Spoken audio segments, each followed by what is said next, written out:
All right. Thank you, everyone, for joining us. Thank you again, Gina, for sharing your wonderful wisdom with all of our Mhm. scholars today. Really appreciate everyone's time. I'll go ahead and pass it on to PJ. Hi, everyone. Thank you so much for making the time to be here today. For those of you I haven't met before, I'm PJ Lutz. I'm the manager of community engagement and partnerships for Fulfillment Fund. And so part of my role is finding companies that are interested in hiring Fulfillment Fund students as interns and potential full-time employees. So I am so excited to have you connect with Gina from Enterprise, but also to learn from her. I mean, her title is Talent Acquisition Manager. And if you're not familiar with what that is, that means she's reviewing and hiring people every single day. Like she's looking at resumes and applications, Mhm. deciding who's a good fit for enterprise, and then ultimately directing them through the hiring process. And so I'm so excited for you to connect with her, to learn from her. This is such a great opportunity. And so now I'm going to let Gina get started. Awesome. Well, thank you guys so much for the lovely introduction. So, as PJ mentioned, my name is Gina. I am one of the regional talent acquisition managers in the Southern California area, specifically overseeing the Central Coast and North LA area. So, as PJ mentioned, I do review applications and I am looking at resumes on a daily basis and doing plenty of interviews a week. So, that said, I am happy to share all the tips and tricks that I've learned while in my role, and I'm happy to share some of that knowledge with you guys. And if you have any questions, please, you can unmute yourself or maybe drop it in the chat. So, but we'll go ahead and get started. So today we're really gonna just go over how to create an outstanding resume, and we'll learn a little bit about the interview prepping and what goes into that as well. So a couple of the resume content areas that we'll go over is just personal information on the resume, career objectives, education, work experience, any additional experience that can be added onto the resume, some awards and honors and professional skills, and maybe some references. So I'm sure you have heard that you have to tailor your resume towards each job that you're applying for. So that means more than just changing the name of the company on maybe a cover letter, but getting really some clear information on what the employer is looking for and doing some research on what you have to offer. So it's important that you know the employer that you're applying for. So doing the research by looking at the website, getting in contact with maybe your career center who may have those relationships with the employers, and get really understanding what it is that you're applying for. So understanding what the qualifications are for the job, what skills they're looking for, and making sure that you're tailoring your resume towards the research that you have accumulated. So when it comes to work experience, so a couple of things that you want to include in the resume is the title of the positions that you've held at your positions. The name of the organization is really important. The location of the company is also really important. So you want to make sure that you state the city and the state where you were employed. The dates are going to be really important as well, especially if you've had some gaps in your resume, especially because employers are going to be looking if there are any gaps, and you have to come prepared to speak on that if in the case that they may ask questions. Make sure that you have a description of the experience that you've accumulated while you've been at that organization, any specific skills and achievements that you've acquired. So, including a couple of bullet points to really outline the accomplishments and knowledge gained. And then also using action words to describe your job duties. Now, recruiters look at this information to see what you've done and how it relates to the position that they're filling. So they are asking to see if it's any relevant work experience, if you have any of the skills that were needed in previous jobs were similar to the position that you are applying for now, and how those skills benefit their company.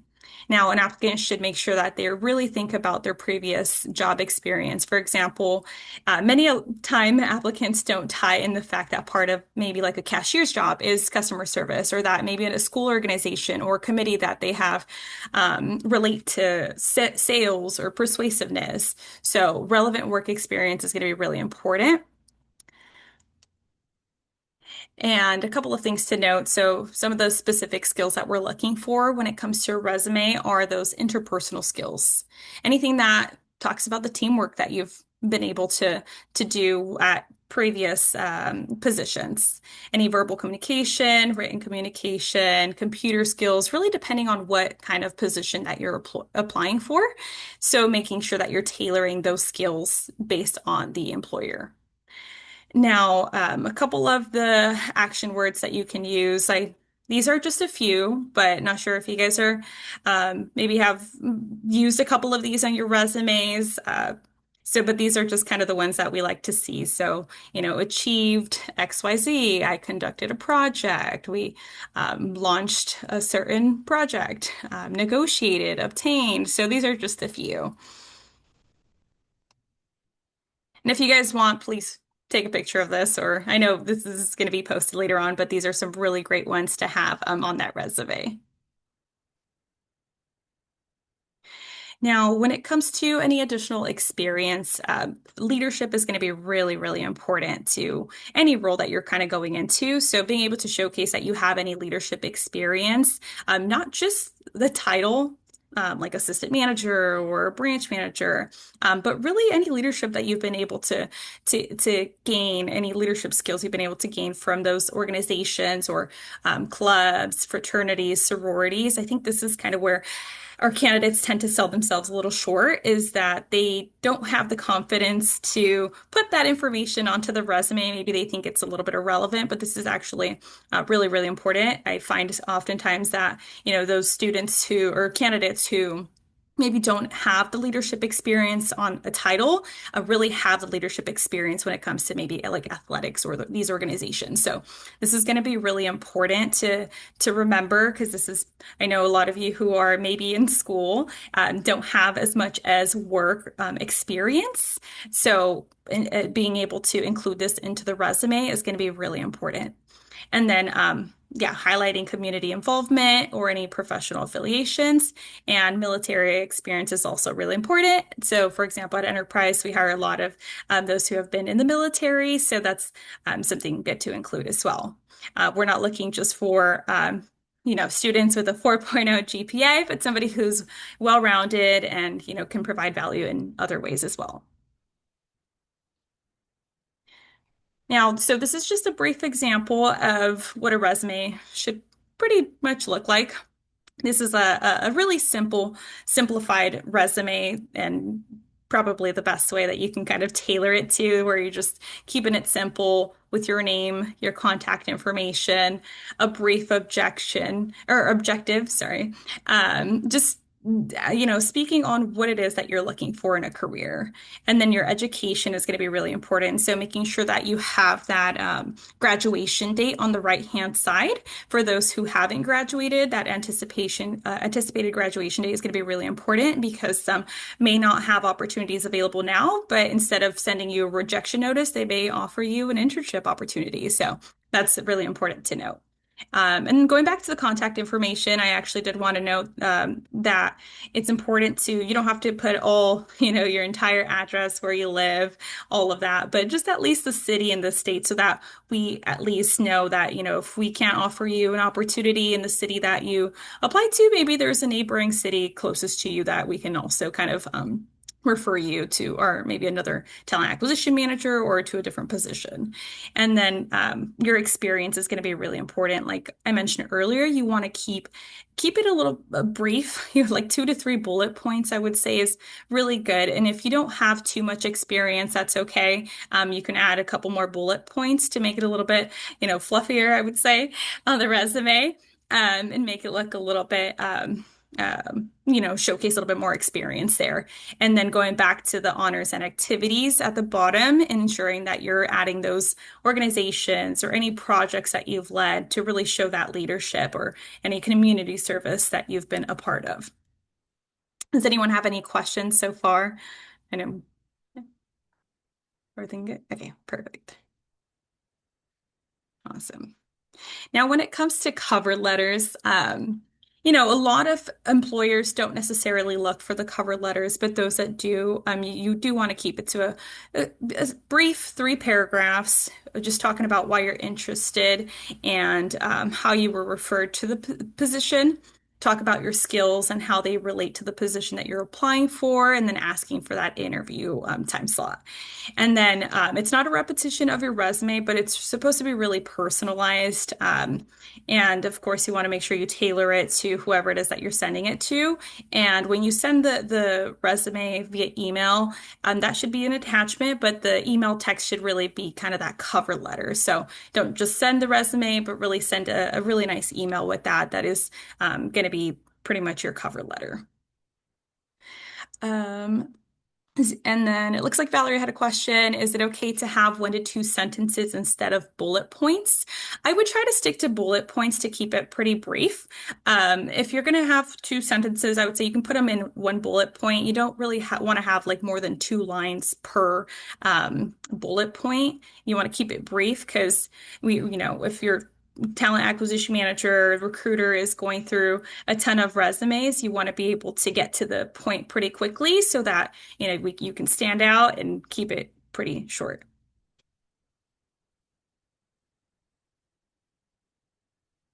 Now, when it comes to employment applications, so average.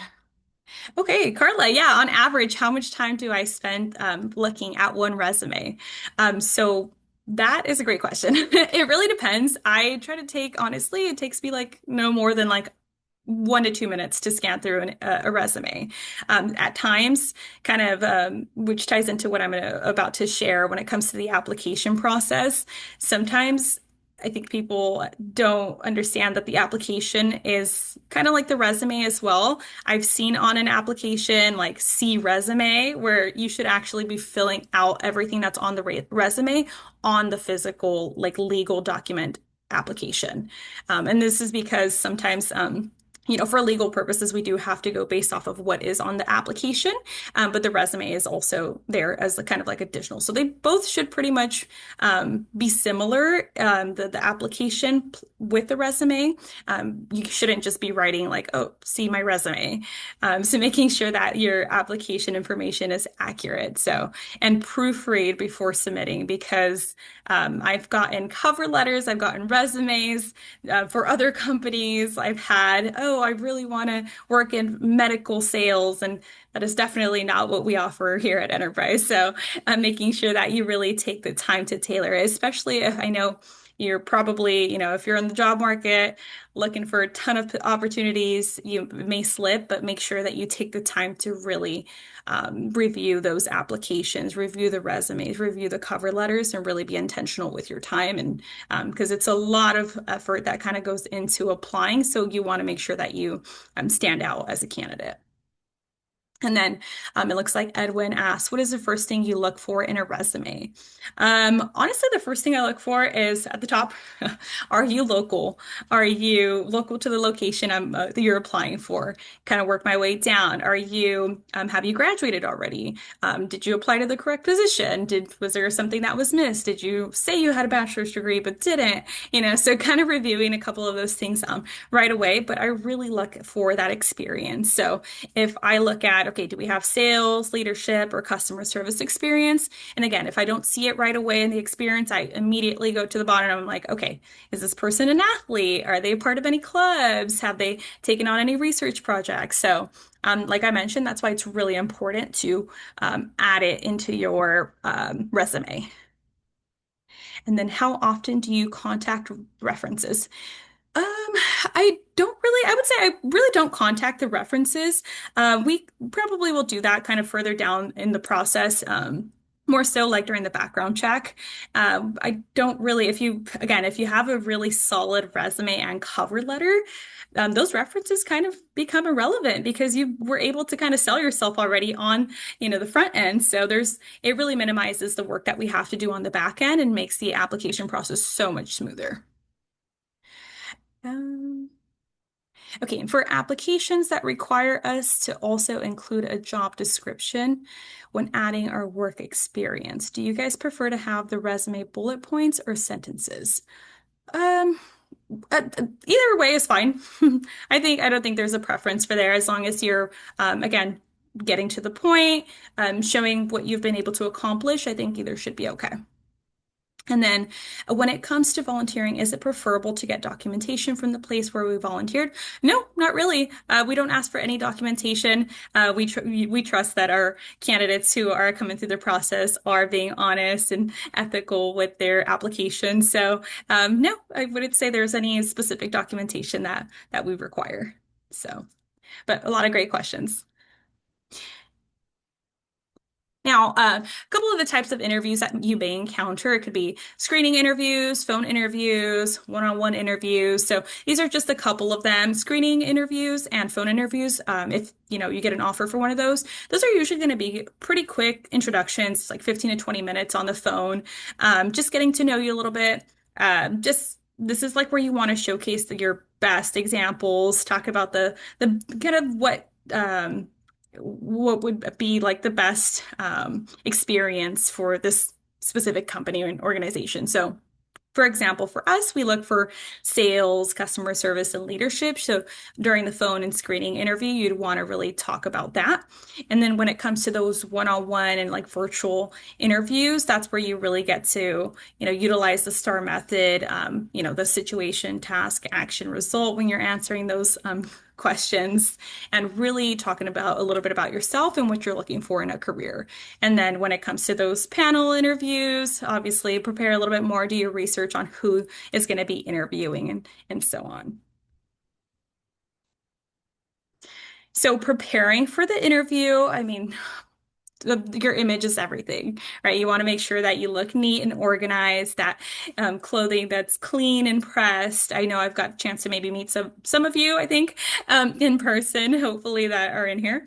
And I think you guys dress really professional. So thank you, PJ and Carly. You guys do a really great job at preparing your students and making sure that, you wear a suit if it applies to the position that you're looking for and be aware of like those trends and earrings, piercings, and all of that. So having a neat and organized appearance really goes a long way. First impressions are everything. Now, when it comes to a virtual interview, setting the stage is going to be really important, right? You want to be in a quiet area without distractions, making sure that the lighting looks good, avoiding any clutter in the background. I've done so many interviews and I cannot tell you. I've interviewed, candidates who have, maybe their animals kind of in the background barking or I can see all of the mess and their laundry in the background. So we want to make sure that we definitely, add this the background or something to kind of cover whatever's going on in the back, or making sure that you're in a clean and quiet place is really important. And then testing out your technology. Of course, there's going to be those one-offs where technology is just going to be technology, and maybe your internet goes out or something, and that's okay as long as you are just communicating it right away, right before your interview or during your interview if that does happen. Just communicate it right away, but it's always important to try to test it out beforehand. And then making sure the camera positioning is good. And yeah, any questions on that? Okay. Thank you, Carla, for sharing the STAR interview method. Now, the more you prepare for an interview, of course, the easier it's going to be. So doing your research is going to be really important. So if you know what you're talking about, you'll be more confident and hopefully less nervous. It also helps to raise your level of enthusiasm, which is equally as important, right? When you're doing your research and you're finding out about the values of an organization, you're like, okay, that actually interests me a little bit more. I definitely want to bring that up in an interview. So that will allow you to stand out during that interview. So doing your research, looking for things that are important to you, and really diving into the job description. I think what stands out to me is when, a candidate comes into an interview and they got a pretty good understanding of what the position entails because they read the job description. Of course, when somebody comes into an interview and they're asking, so what is this position? What does this entail? And that's all in the job description. That's kind of a red flag. I'm like, okay, so you just kind of clicked apply and just said, okay, let's see what happens. And then having a resume that is focused on the position like we talked about earlier. All right, so preparing for the interview. So it's not only is it important to know the company well before you interview, it's equally as important to know yourself. So take a look at your experiences, right? Your work activities, hobbies, and figure out from there like what your skills are, where you have strengths, and what maybe you're not so great at, but that you're going to kind of turn around and make it into a positive. So spending some time again doing that research on yourself is going to be really important, especially when doing like behavioral interviews style um, interviews, and something that we're going to talk about in a little bit. But here are a couple of things again you want to look at. So your skills, the strengths, values that are important to you, any weaknesses, any accomplishments on campus, know your character, your personality traits. Your education, employment history, your goals. That's going to be really important to understanding like the position that you're applying for and how you can stand out. One of the questions I always ask is, tell me a little bit about your long-term career goals and maybe how this position aligns with what you're looking for. So, really knowing that before you go into an interview and what transferable skills are listed on your resume. What is the best way to respond to our biggest weakness? I think it really depends on, the position that you're applying for. So, when it comes to your weakness, you always want to turn it into a positive. So, I do ask a question when it comes to customer service, and I say, tell me about a conflict resolution situation that you were able to turn around. And sometimes we get, well, like the communication style wasn't there, the customer left really upset. And I'm like, okay, so how did you turn it around? Tell me a little bit more there. So just showcase your best examples and the ones where you were able to really turn it into a positive. All right. And of course, the do's for the interview. Make sure you practice. You can do some mock interviewing, arrive early, bring plenty of copies for your resume because you don't know if maybe an additional person may sit in on an interview. Make sure you have fresh breath and some good eye contact always goes a long way and a good smile. So, making sure that you have a firm handshake and really, again, going back to accentuating the positives. I think that's going to be the most important part when it comes to an interview is talking about how you were able to turn those negatives into positives. And, again, going back to the kind of the behavioral based style interviews, we're really assessing like what you've done in the past to see how you're going to be able to do that in the future with us and you utilize those skills that you've been able um, to learn in your work history. Now, the don'ts, these are really important. So make sure that you don't just arrive on time or late. You always want to be a little bit early. Don't talk too much. You want to make sure that, you're getting straight to the point, utilizing that STAR method that Carla shared in the chat. And no chewing gum, don't use inappropriate language. It's happened several of times where you get caught up in a conversation talking about that conflict resolution customer that I asked about, and then maybe some, curse words come out, and it's like we want to keep it professional. Of course, you want to make sure you silence your phone. Don't be looking at your watch and don't assume that anyone you meet is not important. What might talking too much look like? I think rambling a little bit. So when we ask for a specific question on, tell me about your sales experience or what has best prepared you for a sales role. You want to keep it brief. You don't want to tell me, the 10 different positions that you worked at and plus your community service work, plus everything. If, during an interview, you really want to get straight to the point and pick your best examples. So talking too much is just rambling on about, I asked you one example, but you're telling me maybe three, four, five different ones. And now a 30-minute hour interview turned into like an hour and a half, 2 hours. So I want to keep it pretty straight to the point. Now, making a good impression is really important. So, like we mentioned, right, presentation's everything, making sure you're smiling. Be aware of those nonverbal and verbal communication styles. So, in delivery, like the delivery, any animation, the presentation of your ideas, grammar, and vocabulary. So you want to show enthusiasm and excitement about the company and the position that you're interviewing for. And all of this shows that you are serious about the position. So being aware of that. And for example, for us, we do an hour of shadowing with the team an hour before the actual interview. So during that time, getting to meet the team, ask questions, help where needed, and just kind of show that you're enthusiastic about the role. I think that's going to be really important. Oh yeah, been going back to it, right? Turning those negatives into positives. So we're really going to look to see how you were able to turn those negatives into those positives. So avoid making negative impressions and focus on the skills that are really going to be fit for the position that you're applying for. Yeah.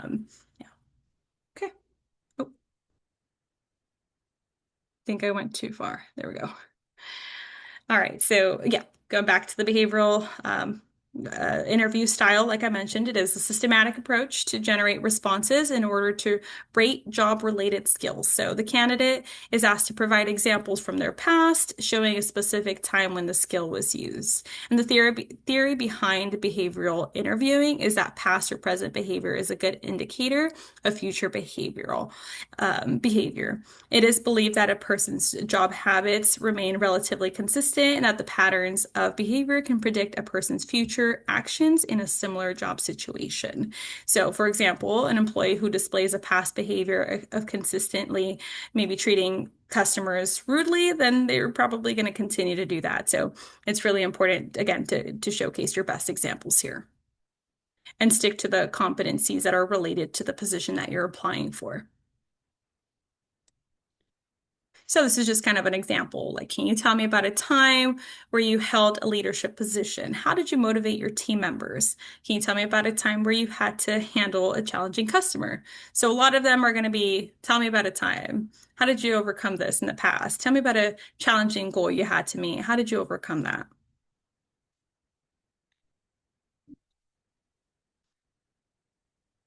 All right. And then going back to that STAR method. So situation, task, action, and result is going to be really important. I encourage my candidates to put a sticky note and, on maybe on the computer or somewhere to remember that, to hit every part in when you're answering a question. Tell me what the situation was. Tell me what you were tasked with and what did you do to get to that result? And this is going to be really important to really painting that picture for me to better understand what you have accomplished in the past. Now, if you miss on one of those, I may be like, okay, so, what was the result or how did you get there? Like you said, you turned this customer around, but what did you do to actually do that? And that's going to be really important. So hitting every part of that STAR method is going to be very crucial. And then, some examples of um, some competencies that you may see are like sales competencies, communication, work ethic, customer service. And then, of course, there's some technical competencies if you're depending on the kind of the role you're applying for. Now, when it comes to the close, being prepared with questions is going to be very, very important. So you can ask personal questions to, the person who is interviewing you. So why did you choose to work for this company? How would you describe your company culture? These are all really great questions, and it really gives us the opportunity to be able to really tailor that response in a way where, we just got to know you. Now we really want to, tell you all the great things about the organization, maybe tell you a little bit about myself and why I absolutely love the company I work for, and really gives us the opportunity to share a little bit more with you. And then making sure that you completely understand the position. So again, if you have any questions, this is like the chance to ask them. You don't really want to end the interview, send an email on like, okay, tell me a little bit more about the position. What were the hours? What was the pay? You really want to handle that during the interview process. And yeah, make sure to add anything else that you would like them to know about you as it pertains to the job. So maybe there's something that you were dying to talk about during the interview, but maybe you didn't get the chance to speak on it earlier. Now's the chance to really kind of sell yourself at the end.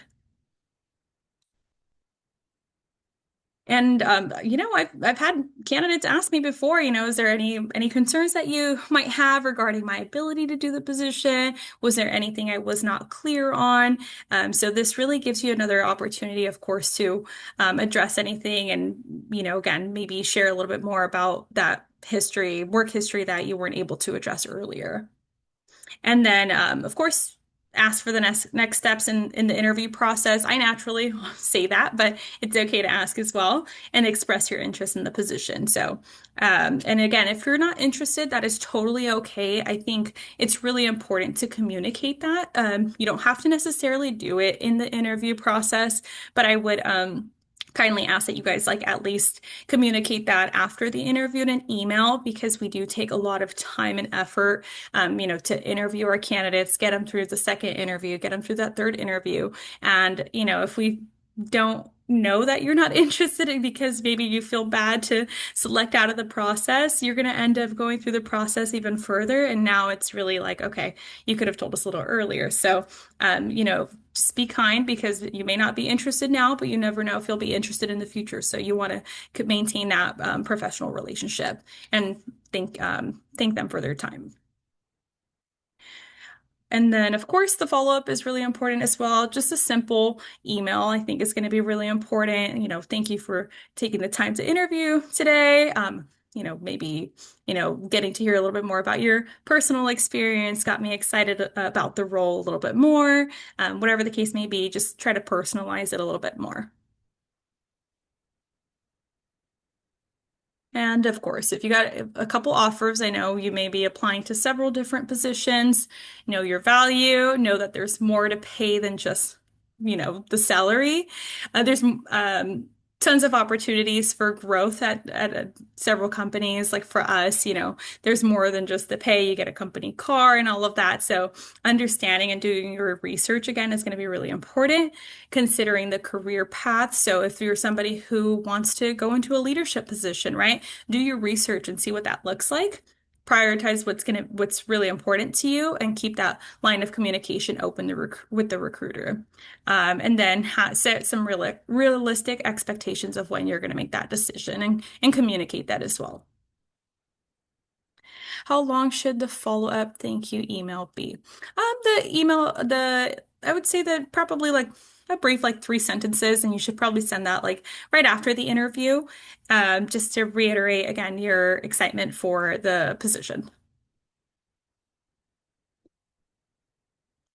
All right, some kind of final like additional thoughts. So, using the Career Center and kind of campus resources are really important in this case, right? You have the Fulfillment Fund to really reach out to for additional resources, making sure that you're practicing, utilizing some mock interviews, meeting with maybe reaching out to people on LinkedIn that work for the company and seeing if they can set something up with you.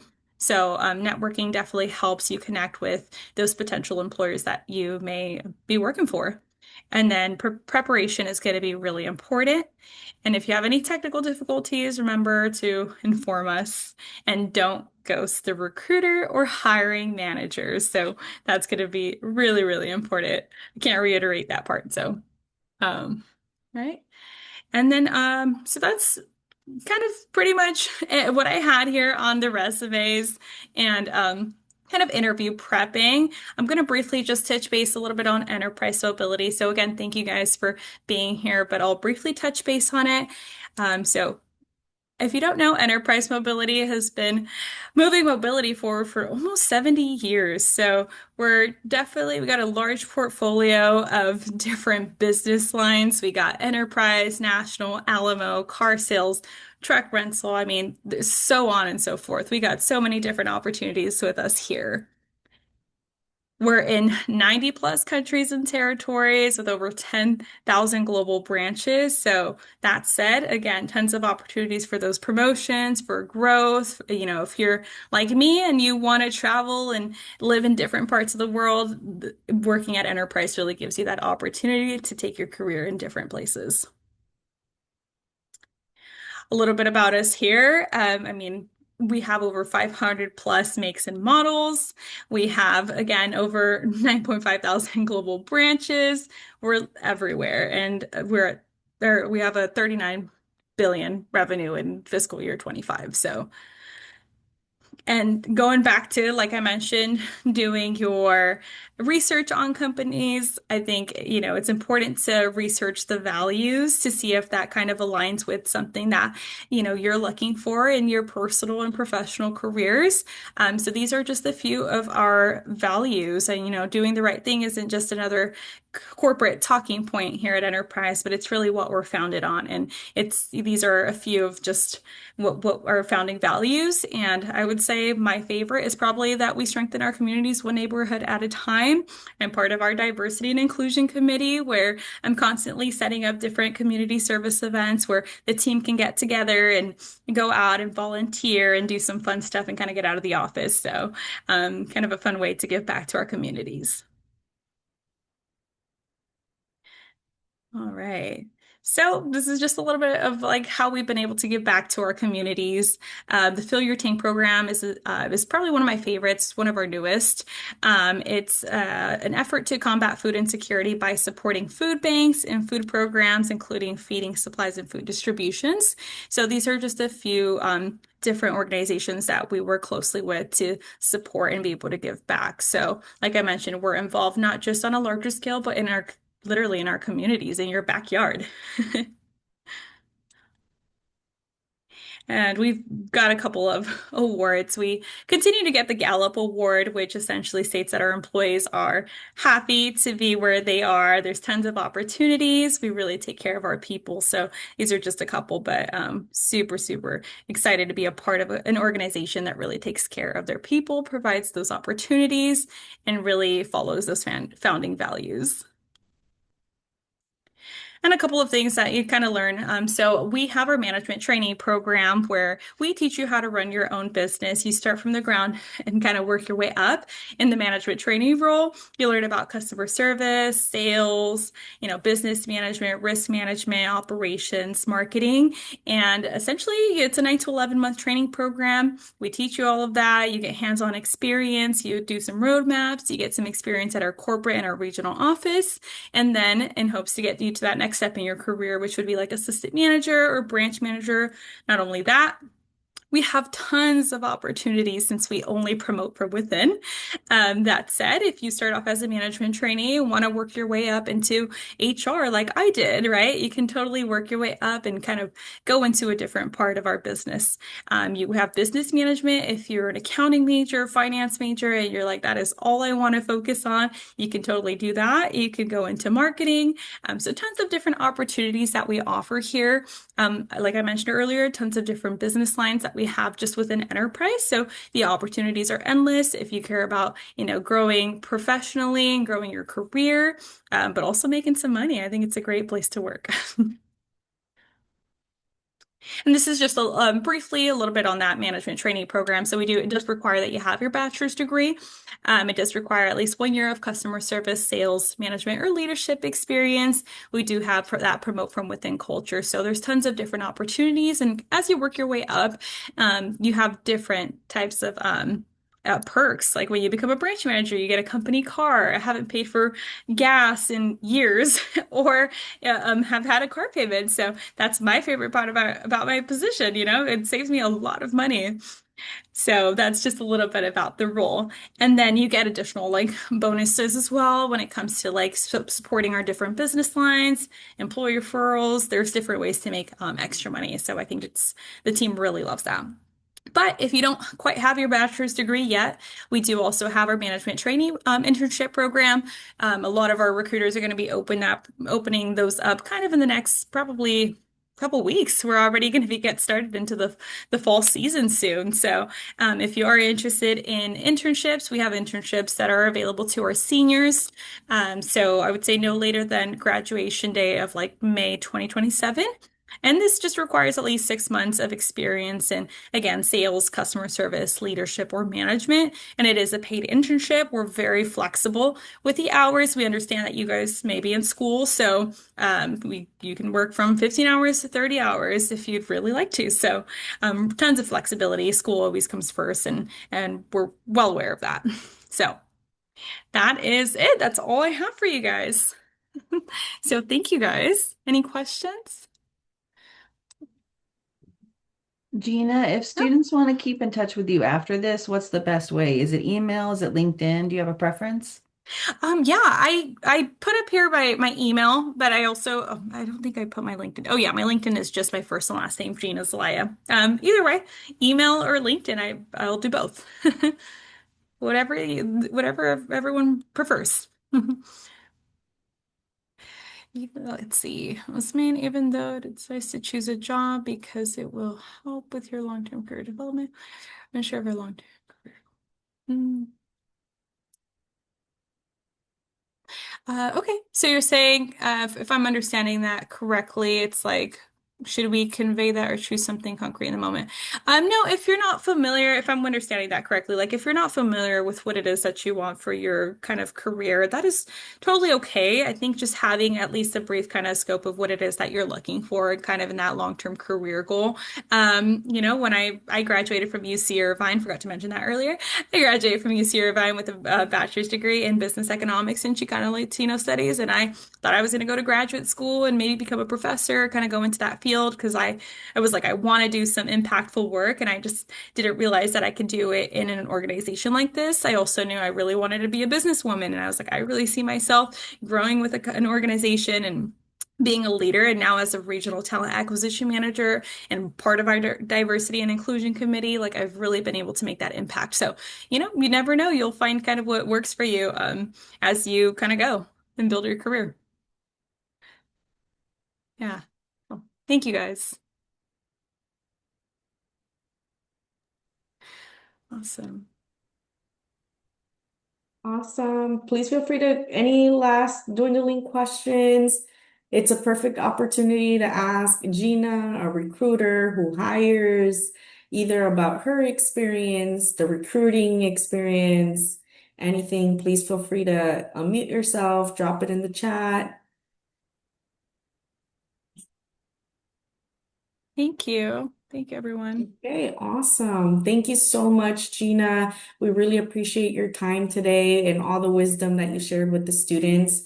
It was truly so informative, and I hope that you all took some valuable insights and things that you can apply either immediately or as you start looking at applying to opportunities this fall.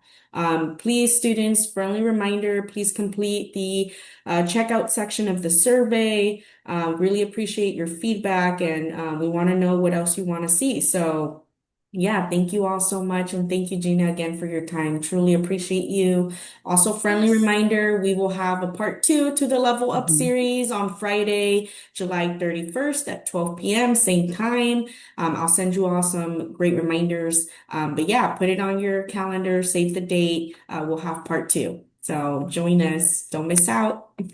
Thank you all. Thank you. Thanks, everyone.